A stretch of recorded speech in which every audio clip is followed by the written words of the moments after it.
It was our Friday date night.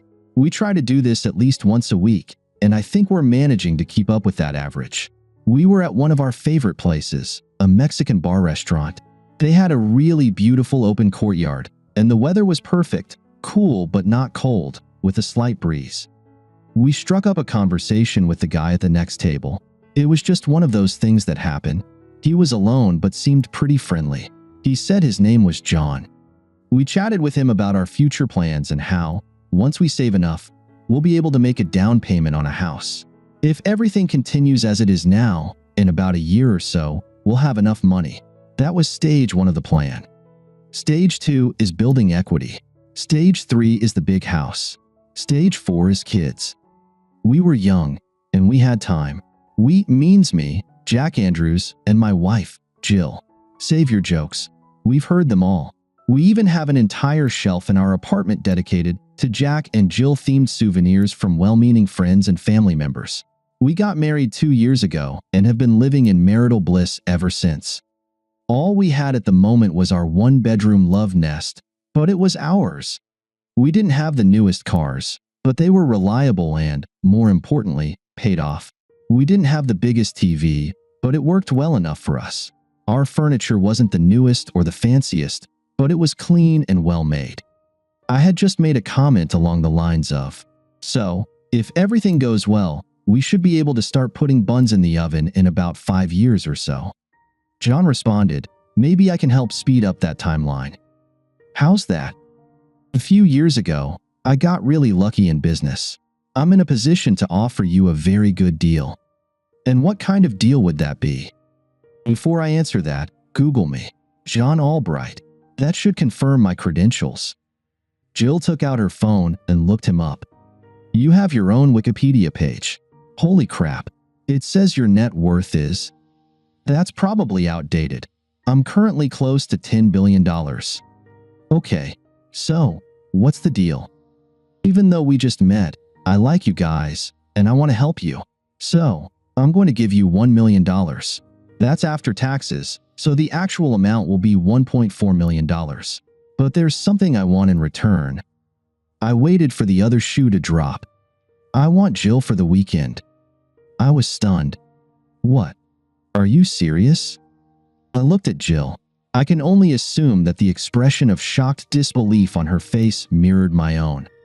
Get lost, jerk. Go back to your table and leave us alone. This is a serious offer. She leaves her phone and purse behind and goes with me. I'll return her by 6 p.m. on Sunday and transfer the money to your account in the meantime. While she's with me, she'll do whatever I want. I promise I won't harm her or leave any marks on her. Screw you. My answer is a no. I'll go stand by the door and wait for 5 minutes while you two discuss it. If she doesn't join me by then, I'll leave and you'll never see me again. He got up and walked to the exit, leaning against the wall. Holy crap. Can you believe the arrogance of this guy? No, I can't. I know the rich live differently, but this is a whole other level of entitlement. She paused. But $1 million wouldn't be bad. I mean, we could skip straight to stage 4, buy a house outright, fund our kids' college, and still have enough left to invest. We could retire by 40. Just don't tell me you're actually considering this option. Of course not. I'm just saying it would be nice. I looked at her. Good, because if you did, it would destroy us. Don't be ridiculous. I would never do anything that could harm our relationship. I looked at her again. I saw that John was watching us. He tapped his finger on his wristwatch. Well, I don't feel like staying here anymore. Let's go home and watch a movie or something. Okay, keep an eye on my things. I really need to go to the restroom. I watched as she headed toward the restrooms. She stopped to say something to John, no doubt to tell him off once more. Suddenly, they both walked out the door together. I felt my heart clench for a second, and then I bolted from my seat and ran outside. I saw her getting into a Mercedes. Just as she was about to close the door, I shouted her name. Jill, don't do this. She looked at me, mouthed the word sorry, and then closed the door. The car pulled out of the parking lot. I started running after it, thinking I could somehow jump on it or something. when suddenly I was grabbed from behind. I turned around and saw one of the largest men I'd ever seen holding me by the shoulders. "Let me go. That's my wife." "Sorry, buddy, but Mr. Albright doesn't want any trouble." I watched as the car sped out of the parking lot and drove away at high speed. I tried to break free and follow them, but I couldn't. His grip was like iron. I stared as the taillights disappeared into the distance, just like my marriage. "If I let you go, are you going to do something stupid?" I should note that she wasn't coerced in any way. I looked at him. "What would you do if it were your wife?" "I'd beat the crap out of him, of course. That's why he sent me here, to hold you back a bit. But now they've left, so I'm letting you go." I stood there for a moment. The bodyguard waited, then got into his car and drove off. "Jill. Okay, keep an eye on my things. I really need to go to the restroom." I hated deceiving him, but I knew he would never agree. I headed toward the restrooms, but stopped when I reached John. "Let's go before I change my mind and before Jack makes a scene." John turned and walked out the door. I followed him. A Mercedes was waiting right outside. John got into the driver's seat. I opened the passenger door, but just as I was about to get in, I heard Jack shout, "Jill, don't do this." His face was a mix of surprise and hurt. I paused for a second, then said, "Sorry," got into the car, and closed the door. It hurt to know I was causing him pain, but I was doing this for us. John immediately sped off. "Don't worry," he said. "He'll get over it." I hope so. I tried to push thoughts of Jack out of my mind. "So, where are we going?" "I have a house out of town. We'll spend the weekend there." The rest of the drive was silent. We drove for about an hour, heading out of the city. Soon, we turned off the main highway and started down a series of narrow country roads. Eventually, we arrived at a gate. John pressed a button on a remote control and the gate opened. We drove for about a minute along a gravel driveway and then pulled up to a rather large stone house. It was 2 stories high and looked like it had been standing there for a very long time. We parked the car near the entrance. "This used to be a hunting lodge. I bought it along with the surrounding land a few years ago and made some improvements," John said. "Come inside." The interior was quite rustic. The door led into a foyer that connected to a large study. We walked into the kitchen. John opened a door to another short corridor that reminded me of a hotel hallway. This impression was reinforced when John opened the first door on the right and stepped inside. "This is where you'll be staying," he said. "These are the quarters for the kitchen staff and other service personnel." It was a small, windowless room made of cinder blocks painted a dingy white. The room contained a bed, a dresser, and a writing desk. The bed was just a bare mattress. Against the wall was an open closet, which was empty. Next to the closet was a bathroom. John opened the top drawer of the dresser and pulled out a folded piece of fabric. "I want you to go into the bathroom, take off all your clothes, and put this on. Everything, including your underwear and shoes." He handed me the bundle. I looked at him. He made a motion with his hand, signaling me to go into the bathroom, so I went in and closed the door. The bundle wasn't made of fabric. It was some kind of opaque white plastic, possibly Tyvek. It looked like a jumpsuit, except it was completely form-fitting, with mittens built into the sleeves and booties on the feet. Okay, that was strange, but whatever. I undressed and then put on the jumpsuit. There was a zipper in the front. I zipped it up to my chest and then stepped out. "Do you like it?" John approached, grabbed the zipper, and pulled it up to my neck. "There, that's better." Then he went into the bathroom and gathered all my clothes. "You'll get your clean clothes back on Sunday before you leave. There are more bunny suits in the dresser if you need to change. They're disposable. Just throw them in the trash when you take them off. The dresser also has sheets and a blanket." He stepped closer to me, invading my personal space. "Are you ready for your first?" He smiled. "Assignment?" I nodded, dreading what might come next. "Clean this room and the bathroom. It's been a few months, and this place isn't in the best shape." "What?" "Clean the room. There are cleaning supplies in the bathroom cabinet and a broom in the closet." I expect the floors to be clean enough to eat off of. Do you understand? You want me to clean the room? And that's it? Yes, that's all for now. When you're done, you can make the bed and go to sleep. If you get hungry later, there are sandwiches in the kitchen. I stared at him. Come on, chop chop, time's wasting, get to it. Then he turned and left, taking my clothes with him and closing the door behind him. What else could I do? I started cleaning the bathroom. There were dried stains on the toilet. A black ring circled the tub. The light fixtures were covered in water spots. Mold clung to the sides of the tub. It took me about an hour to clean the bathroom. Fortunately, the room itself wasn't too bad. I just needed to dust the table and dresser, sweep the floor, and then mop it. The place was sparkling. When I finished, I made the bed. I was more exhausted than I realized. As soon as I was done, I took a shower, then crawled into bed naked and fell asleep. The next thing I remember is being woken up by a knock on the door. Wake up. Get dressed. Let's go. Now we're getting down to business. At first, I was confused, then I remembered. I was at John's place. Okay, I'll be out in a minute. I looked into the dresser. There were several dozen bunny suits. I grabbed one and put it on, making sure to zip it up all the way. To the kitchen, John said. He was sitting at the table. Make us breakfast. Can you cook an omelet? Yes. Go ahead. The pantry and fridge were stocked with plenty of ingredients, so I made a couple of omelets. Lots of cheese, bell peppers, mushrooms, and a bit of ham. I plated the omelets, then placed one in front of John and sat at the end of the table to eat mine. Looks delicious, he said, and started eating. We finished the meal in silence.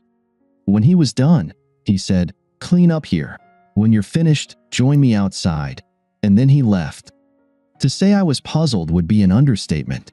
I expected to be treated like some sort of sex slave, not a kitchen maid. But whatever. The longer I could delay breaking my wedding vows, the better. I loaded the plates and silverware into the dishwasher and cleaned the frying pan by hand. Once I was done, I walked out through the front door. John was sitting in an Adirondack chair, one of two on the patio, with a small table between them. Good, you didn't waste any time. See that? He pointed to something that looked like a handle with wheels. I realized it was a real lawnmower. Then he gestured to the expansive yard. Mow the lawn. Wait a second, I replied. I thought I was here to, you know.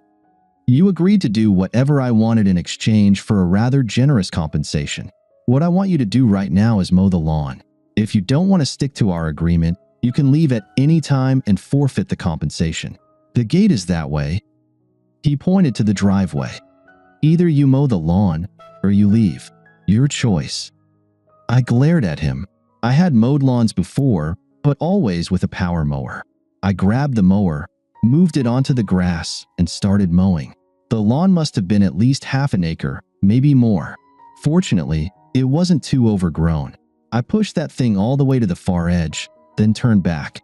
For the next few hours, I steadily mowed, taking breaks only to drink water and eat lunch, which I had to prepare myself. Every half hour or so, John would come out to check on my progress, then go back inside.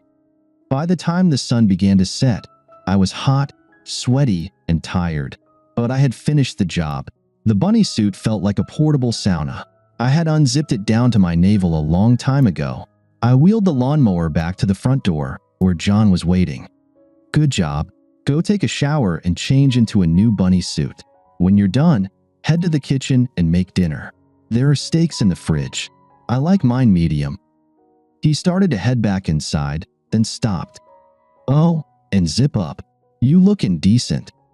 I looked down and noticed that one of my breasts was peeking out of the suit. I had no idea how long it had been exposed. I zipped up and trudged back to my room. After showering, I put on a new bunny suit and went to the kitchen. It was empty. I checked the fridge and found 2 steaks that hadn't been there that morning. I also saw some mushrooms and vegetables in the drawer, but forget that. He said steak, so that's all I was going to prepare. I heated up the oven. When the steaks were ready, I poked my head into the study and called out, "Dinner's ready." I took out his steak and placed it on the table, then sat down to eat mine. A minute later, John sat down and ate his steak without any comments. When he finished, he told me that after I finished cleaning the kitchen, I could go to bed. So I did. I took off the costume, climbed into bed, and quickly fell asleep.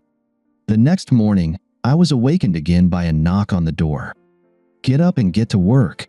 It's your last day." I got up and put on a fresh bunny costume. John was waiting in the kitchen. "Make breakfast again, the same as yesterday." Breakfast and cleaning the kitchen went by in silence. When I finished and turned on the dishwasher, John directed me to the room next to my bedroom. It was just like my bedroom, but completely empty. "I want you to paint this room." "What?" "Paint the room. There are paints, rollers, brushes, and a change of clothes in the closet. Just this room. Do a good job, and this will be your last task for the weekend. And don't paint over the light switches and outlets. Remove the covers and replace them when you're done." I looked at him in disbelief. "Paint the room? Are you joking? Are you paying me for maintenance? And that's all?" "For now, yes. But get to work. You don't have much time." Then he walked out. I stood there for a second, then looked into the closet. There was a 5-gallon bucket of sky blue paint and a bunch of tools and supplies. I grabbed a drop cloth and spread it out on the floor. I found a screwdriver and removed the outlet and switch covers, then taped over the outlets and switches themselves. I poured some paint into the roller and got to work. It didn't take as long as I thought it would. The room wasn't that big, and there weren't any tricky areas that needed special attention.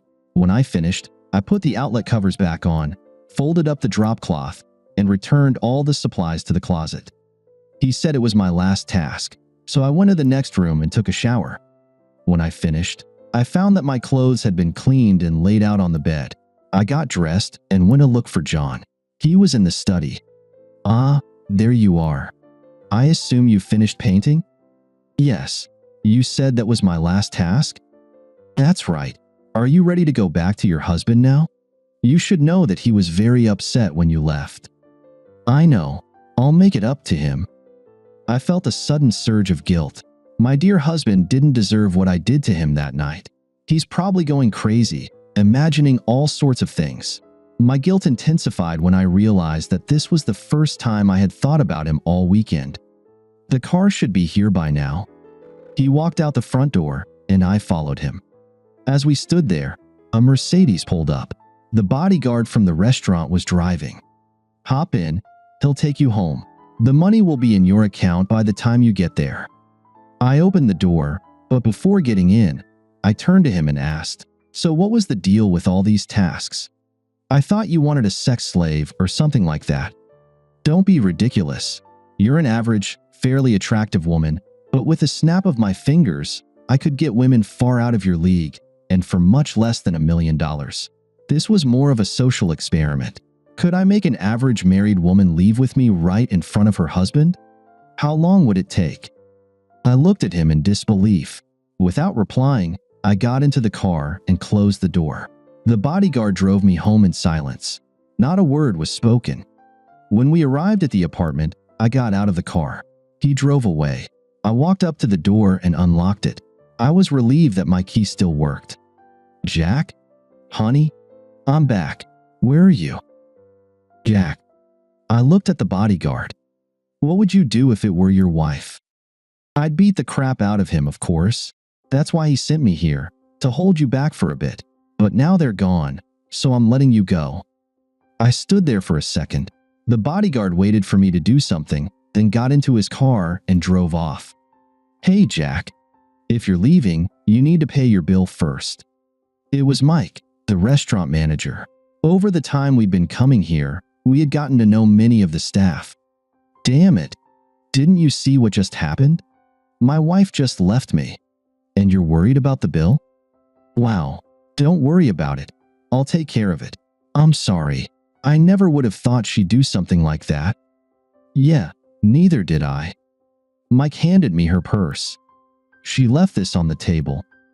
Her phone was in the side pocket of the purse. "Thanks. I'm not sure what the hell I'm going to do now." "Don't do anything too stupid. Go home. Think it over." "Good idea." I don't remember how I got home. As soon as I closed the front door, everything hit me all at once. My wife was gone. My marriage had collapsed. All the dreams and hopes we had were gone. I collapsed onto the couch and stared at the ceiling. All I could think was, she's gone. I don't know how long I stayed like that. I must have fallen asleep at some point because when I opened my eyes, it was morning.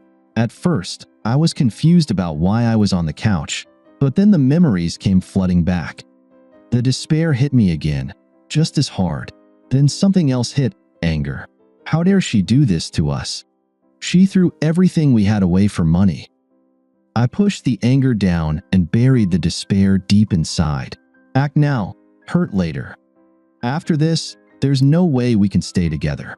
On Monday, I needed to meet with a lawyer, but even now, there were some things I could do. I had time until Sunday evening.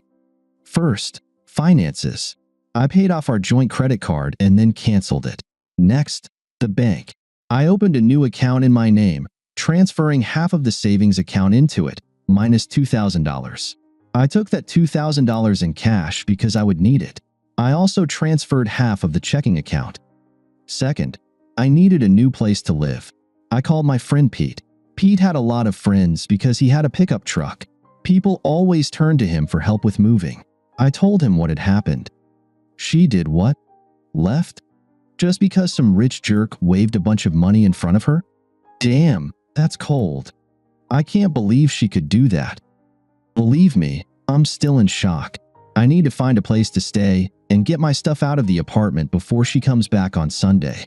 I'm thinking about that extended stay motel near the office. No way. You can stay with me. How much stuff do you need to move? Actually, not that much.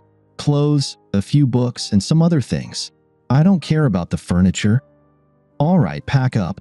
I'll grab some boxes and be at your place as soon as I can. I packed a week's worth of clothes into a duffel bag. The rest went into trash bags. Pete showed up with some boxes, and we filled them with books and a few other odds and ends. I didn't care about anything in the kitchen. Silverware is cheap. All my things were packed into Pete's truck or my car. I looked around the apartment to make sure I had everything. I saw a photo of Jill and me at our wedding. It used to be one of my favorite pictures of us. Used to be. I decided to be petty. I took the photo out of the frame, tore it in half, and placed the pieces on the coffee table next to Jill's purse. Then I took off my wedding ring and set it on top. I thought for a second and decided to be extremely petty. We had a fireplace and a couple of logs for the fire. I took our wedding album from the shelf, opened it in the middle, placed it over a log in the fireplace, and set it on fire. Then I followed Pete to his place. That evening, I wasn't very good company, but I wasn't trying to be. I know I watched a bunch of TV shows, but I don't remember any of them. All I could think about was that my wife had left me to sleep with a billionaire for money. Eventually, I took a dose of NyQuil and fell asleep. I woke up late on Sunday.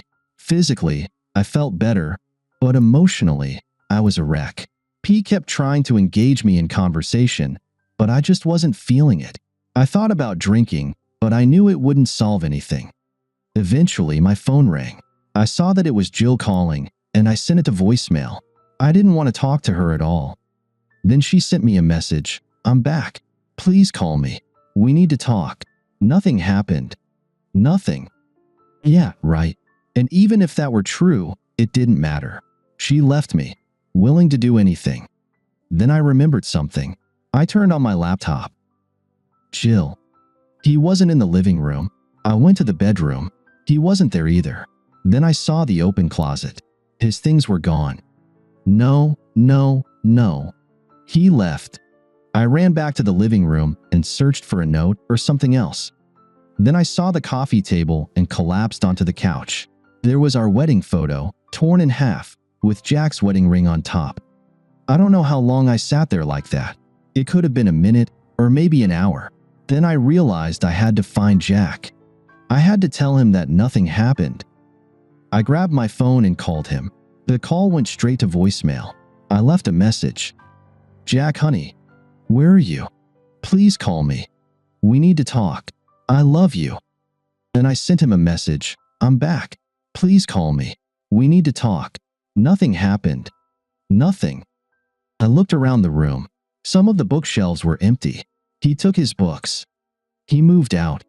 Then I saw the fireplace. It looked like, no, our wedding album. It was half burned. No, this can't be happening. I have to talk to him. Jack. Then I remembered something. I turned on my laptop. I logged into the bank's website and checked our joint account.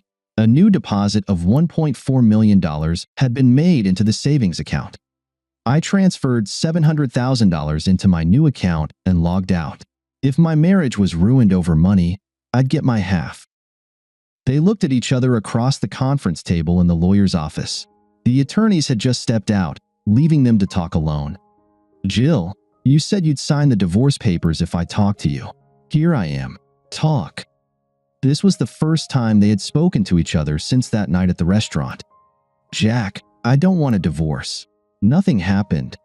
All he made me do was housework. I painted the walls in a room. I cleaned the bathroom. I mowed the lawn. I didn't do anything else. I didn't do anything remotely sexual. I didn't break my vows. You don't understand. You left me at the restaurant, thinking you were going to sleep with him. It doesn't matter whether you actually slept with him or not. You left me there with the intention of having sex with him. That's all that matters. I understand. You're right. I can never fully make up for what I've done to you. But I have to ask, please, let me try. I love you. We can get through this. I know we can. Love isn't the problem. Despite everything, I still love you. Jill looked at him hopefully. But, he continued, I can't trust you anymore. Who's to say you won't make another important unilateral decision in the future? I mean, if you agreed to sleep with a guy for money, what else might you do if you think it's for our benefit?